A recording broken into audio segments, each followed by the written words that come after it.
Sabes como se gardaban os documentos no pasado?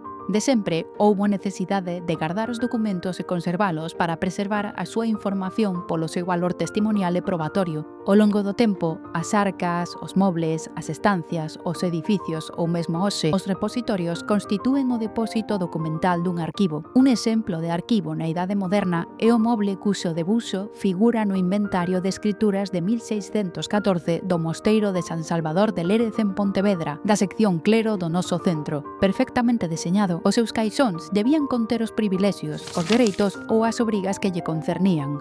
Os códices orixinais e as súas copias transcritas para uso corrente en cartularios ou tombos, xunto coas escrituras relacionadas sobre todo coa administración do seu patrimonio e o seu labor espiritual, foron arquivados seguindo unha clasificación práctica que os centros monacais foron desenvolvendo ata chegar a unha estrutura e organización que serviu de exemplo para outras institucións. O arquivo do Mosteiro de Lérez amósanos os antecedentes dunha ciencia, a arquivística, da que os arquivos históricos provinciais son a súa materialización.